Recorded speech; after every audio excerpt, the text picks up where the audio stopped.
Hey everybody, my name is 16 Shadow. This is one of the parts of my top 10 video games of 2015. Now, of course, this could be from 50, 40, 30, 20, or exactly 10. So, whatever you're watching this, please like the video, subscribe, link below, and of course, the official complete edition will be out later on. And of course, please tell me if you agree or disagree with my ranking of the games, and of course, disclaimer, there will be maybe spoilers, so enjoy.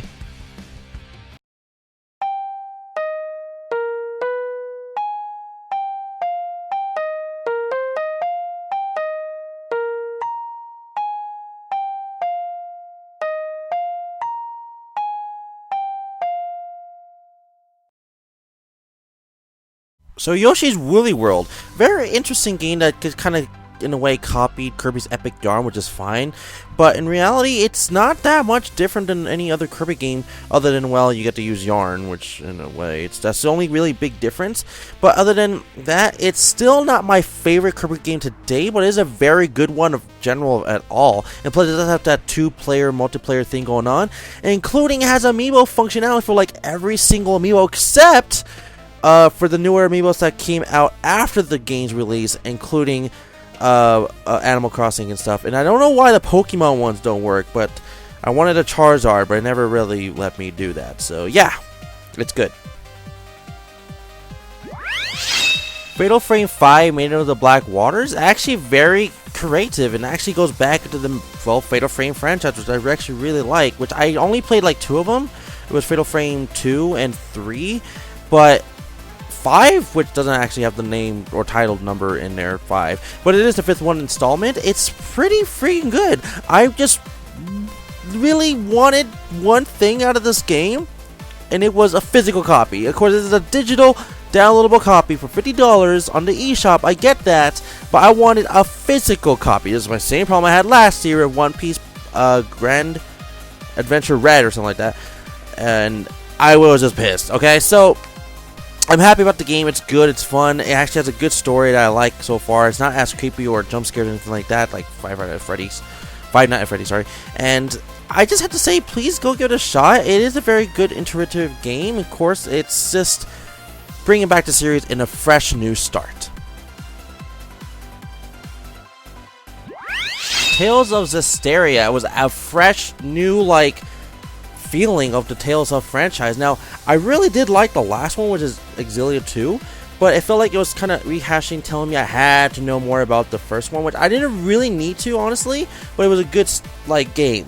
But, you know, the last good one I really felt like I actually liked was the original Tales of Zestiria. Oh, sorry, not Zestiria, Zestiria, but Tales of Zestiria, it just felt totally like, yeah, let's do this. Yeah, like, it felt kind of like it was kind of cheesy, but it felt like a good cheesy, like freaking, like, the battle count, the battle freaking systematics and stuff, it's like it's the same fucking battle system and stuff. I just made no sense. Okay, but still, it's the battle's the same, but feels like a fresher new story, which is a brand new story with new characters and all, but it has that feeling that I'm like very happy that this is just new and not telling me something old or something like Tales of Hearts Are. It kind of felt like that went away, but in a good way. It's a good game. It just, try it on whatever you want to try it out on. Dragon Quest Heroes, The World Trees Woe, and The Bright Below is a very freaking long title's name, not gonna lie about that. I think it beats the Naruto Ultimate Ninja Storm Generation, like, name or whatever it's called. Anyways, so this game, it actually has a combination of basically like Hyrule Legends, or sorry, Warriors. It's like it brings all the Dragon Quest characters, well, not all of them, but a big chunk of them into one game to save the world, including this game has the same, like, you know, engine, of course, as all the Dynasty Warrior games, but this one actually has RPG elements in it. And the other Warrior, like Dynasty Warrior kind of games, like Gundam and One Pieces and, well, Hyrule Warriors and all the other ones, they didn't have this feature. So I was really like, wow, I was very surprised about this because it's a new thing. It just felt different. It felt creative. It felt like it's not just a copy of all the other ones, but it actually has some originality into it, which I really, really like. And if I don't if I wasn't a big fan of Dragon Quest, I would actually be really interested in this game a hell of a lot more. But the thing is, I'm actually very interested in the game, but it's actually very different from a gameplay style I really, really like. So if you want to try something out differently, including knowing some Dragon Quest characters on the way, I would totally recommend this game to you guys.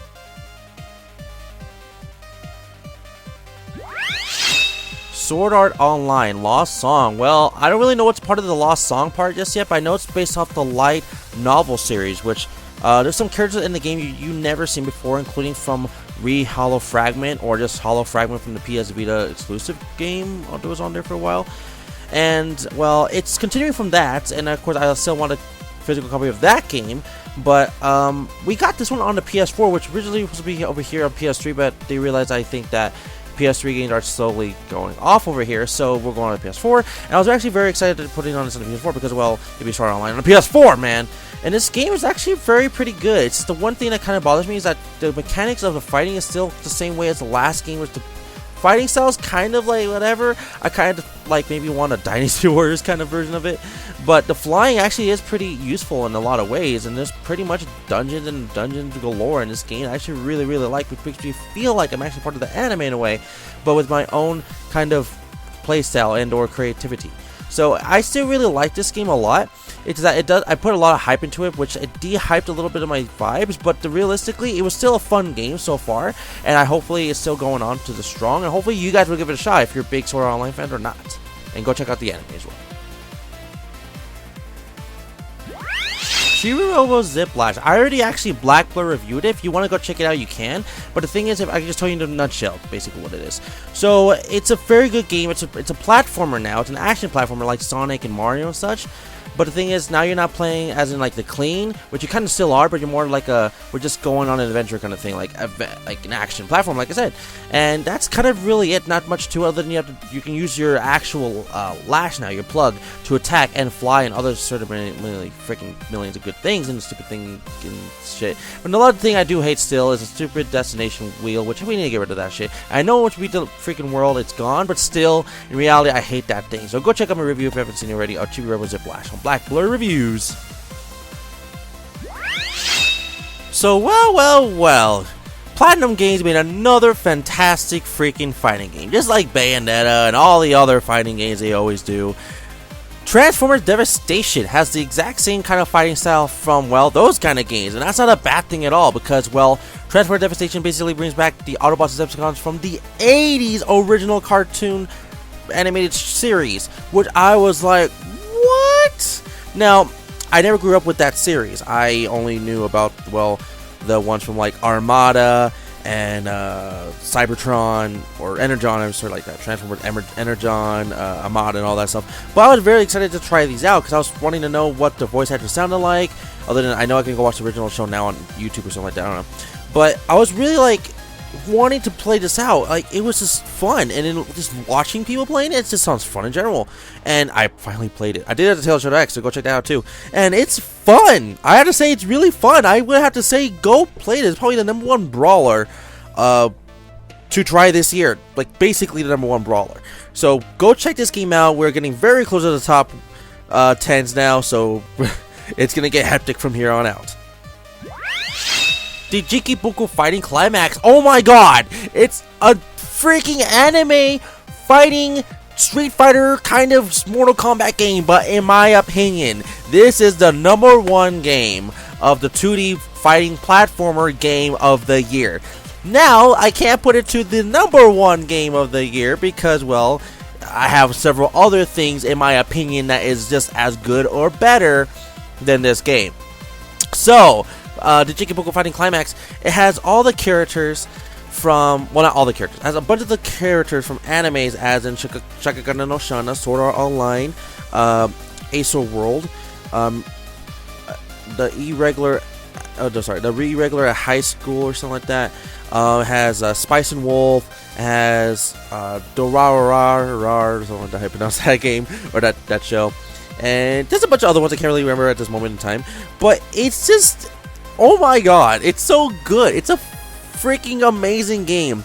Now, the last one I put it on this list so far, other than Mortal Kombat X, was Under Night Under Night In-Birth EXE Late. Now that game is good too, like I said from before, but no, it does not beat this game at all. This game has freaking fantastic, like a soundtrack, gameplay is amazing. Of course, every character is still talking in Japanese, which is only one downside, but the game is still amazing and great. It's like yeah, I can't even say much more. You just have to try it out. It's only on the PS3 and PS Vita, so go check it out. Rise of the Tomb Raider is a freaking amazing game. It's actually the Uncharted game I wanted this year, but it's not Uncharted. Now, Tomb Raider is a very good game. Like, I can't really explain how much, because I only got to like play for 20 seconds, but that 20 seconds experience was actually freaking amazing. Now, it's only on the Xbox 360 and the Xbox One, but I feel like it could come to PS3 and PS4 someday, but right now maybe not. But I really don't know what's going on with that franchise. But what I do like is actually really good, and this makes you feel like you're in survivor mode. So go check it out at your own risk. Gears of War Ultimate Edition. Now, I honestly thought it was going to be a collection from all 4 of the games into one. Is the HD on the Xbox One. Now, I was kind of disappointed when it was not, because I found out when I actually bought the damn game. But it was actually just a remake, a remastered HD version of the original one, which actually has multiplayer from 3, 2, and Judgment, which is actually pretty cool. But the gameplay is gone from Judgment, which we're so happy it's gone. Thank you for listening to us. But I still can't plant grenades on the walls and stuff, which still pisses me off for that reason. But other than that, this is a fantastic remake HD remastered thing, Xbox. So keep it up with that, but just don't bring Judgment back, okay? And thank you for the free downloadable copies of those stuff.